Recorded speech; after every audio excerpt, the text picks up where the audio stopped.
Assalamualaikum warahmatullahi wabarakatuh.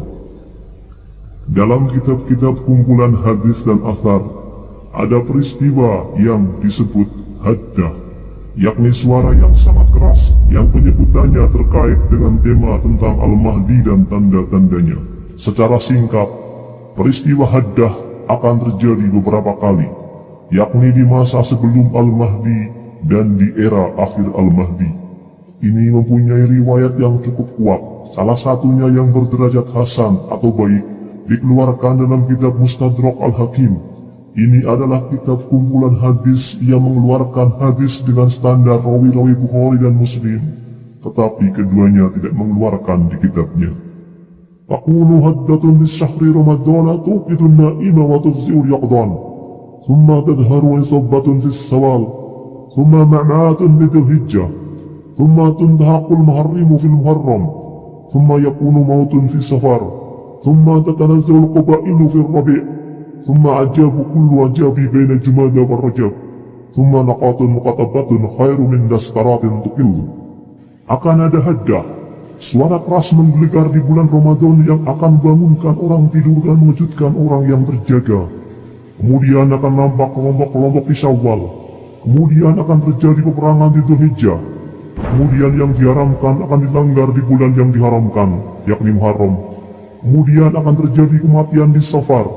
Kemudian berbagai kabilah akan saling serang di Rabi. Kemudian mengherankan dari mengherankan akan terjadi di antara Jumadi dan Rajab. Kemudian seekor onta yang siap dikendarai akan lebih baik dari rombongan yang kian berkurang. Dalam riwayat Al-Fitan, seekor onta akan lebih baik dari keramaian atau negeri yang jumlahnya 100.000. Haddah secara bahasa dipakai untuk menyebutkan suara yang sangat keras atau suara karena tumpukan sesuatu atau benda jatuh. Mirip dengan kata gedebuk, crash, dor, dan semisalnya. Tetapi untuk tema akhir zaman, riwayat-riwayat itu membentuk suatu konsep dan alur detail yang menyebutkan waktu terjadinya dan tanda-tanda keadaan yang menyertainya. Salah satunya, haddah sebelum era Al-Mahdi ini akan terjadi di masa As-Sufyani, penguasa Sam, sekarang daerah yang disebut Suriah, Palestina, Israel, Libanon dan Yordania. Dan Sufyani inilah tokoh yang akan menyerang Al-Mahdi setelah Al-Mahdi dibayat manusia, hingga pasukan As-Sufyani dibenamkan di tempat yang disebut Baida. Beberapa riwayat menyebutkan, fi wilayah Sufyani ats-tsani turu alamatun fis sama. Pada zaman Sufyani kedua akan terlihat alamat atau tanda di langit. Fi zaman Sufyani ats-tsani al-musawwahil khalqi haddatun lisami hatta yadhunnu kullu qaumin annahu harabu ma yalihim. Pada zaman Sufyani kedua yang cacat fisiknya akan terjadi peristiwa haddah di Sam yang membuat setiap kaum menyangka bahwa apa yang di sisinya telah binasa. Di sini efek akibat peristiwa haddah cukup unik. Bisa diketahui setiap kaum atau semua manusia yang menyangkanya itu bisa membinasakan mereka dan apa yang mereka miliki. Tetapi mereka tidak binasa semuanya. Tokoh-tokoh akhir zamannya seperti Sufyani tetap hidup untuk melanjutkan aksinya.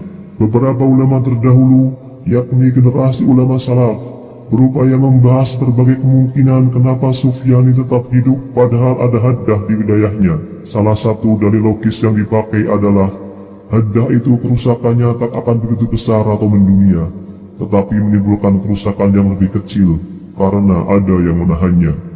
Ini adalah pernyataan Laits bin Sa'ad bin Abdurrahman yang menyatakan, "Idza kanat haddatun bisami qoblal au qibalal baidai, fala baida'a wala sufyaniyah." Jika haddah terjadi di Sam sebelum peristiwa Baida, atau bisa dibaca dari arah Baida, maka tak bakalan ada Baida dan tak akan ada Sufyani. Qala Laits, kanatil haddatu bitubariyata fastaiqadtu laha bil fustati fatuhlau laha ajnihatun faidahiyya tubariyah. Laits melanjutkan, bila haddah di Tubariyah, maka aku bisa menahannya dengan tanggul atau benteng, dan akan terputus penyebaran efek merusaknya jika itu terjadi di Tubariyah.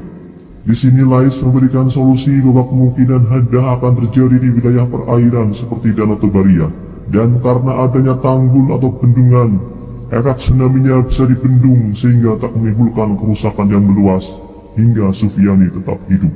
Ini adalah pendapat beliau.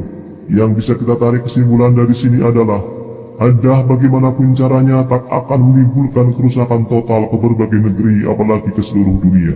Namun, semua kaum atau manusia bisa melihat atau mendengar haddah atau suara yang sangat keras tersebut.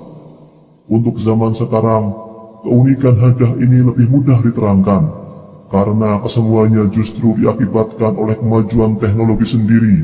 Televisi, internet, YouTube, HP dan lainnya akan bisa dipergunakan bahkan berulang-ulang untuk melihatnya dan bukan kebalikannya, yakni orang tak bisa melihat atau mendengar haddah karena teknologi telah musnah akibat peristiwa itu. Kebanyakan riwayat menyebutkan haddah akan terjadi di bulan Ramadan secara global. Hanya satu riwayat yang menyebut secara spesifik dengan hari dan tanggalnya, yakni terjadi di malam Jumat pertengahan bulan Ramadan. Hadis haddah di pertengahan Ramadan malam Jumat, status hadisnya dianggap dhaif atau lemah. Bahkan ada yang menganggapnya maudhu, artinya dianggap rendah dan dicurigai sebagai hadis rekayasa yang bukan berasal dari Rasulullah Shallallahu Alaihi Wasallam. Ditranslasikan ke bahasa Indonesia sebagai hadis palsu, walau kepalsuannya saat ini berbeda dengan kasus hoax yang bisa diklarifikasi oleh penyelidik. Untuk saat ini, karena riwayat tentang haddah banyak dan bukan hanya berasal dari hadis yang tertuduh palsu tersebut, maka kesemuanya menegaskan bahwa ajaran tentang peristiwa haddah memang berasal dari Nabi Muhammad SAW, dan hadis tertuduh palsu yang lebih populer tersebut tidak boleh dijadikan alasan untuk menganggap keseluruhan tema tentang haddah menjadi palsu semua. Anggapan bahwa haddah terjadi akibat benda langit yang jatuh, baik itu meteor, asteroid, komet dan sebagainya, juga belum pasti dan hanya merupakan salah satu alternatif penyebab haddah atau suara yang sangat keras tersebut. Bisa jadi penyebab haddah adalah karena jatuhnya benda langit ke bumi, atau benda langit yang dicegat rudal di langit, meteor buatan, kalau ada yang bisa membuatnya, senjata buatan manusia yang dijatuhkan atau ditembakkan melintasi langit, seperti bom nuklir, peluru kendali berhulu ledak nuklir, dan senjata pembesar massal jenis, peristiwa alam seperti ledakan atau aktivitas gunung berapi dan lain sebagainya,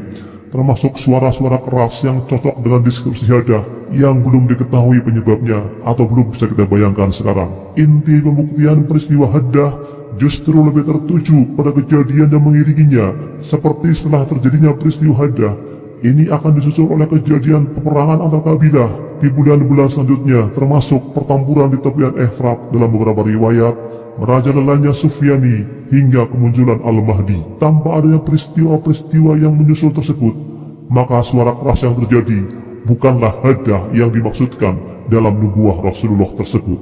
Menurut pendapat saya pribadi, kejadian yang akan berlaku bagi haddah, baik itu di tahun 2020 atau tahun lain, akan senasib dengan berbagai tanda tentang Al-Mahdi yang telah lewat. Peristiwanya tidak akan sama dengan hype yang telah diciptakan oleh teori-teori yang lebih populer di kalangan manusia.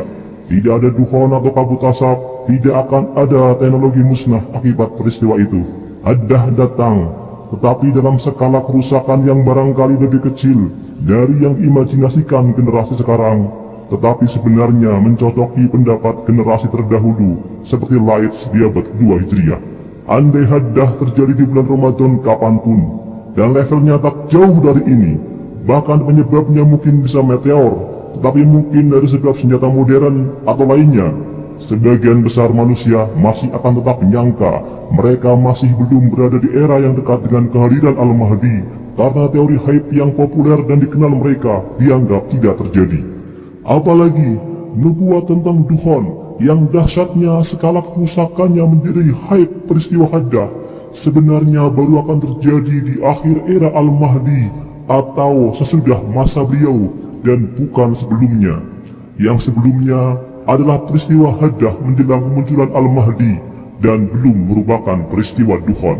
Oleh karena itu, dalam membahas perkara akhir zaman, walau saya meyakini sesuatu, tetapi saya tetap tidak mengesampingkan alternatif lain karena keterbatasan manusia yang memang pada dasarnya adalah blank dan tak tahu apa-apa. Baru tahu setelah mencari tahu, belajar, meneliti, kadang melakukan kekeliruan, dan baru benar-benar paham setelah mengalaminya sendiri.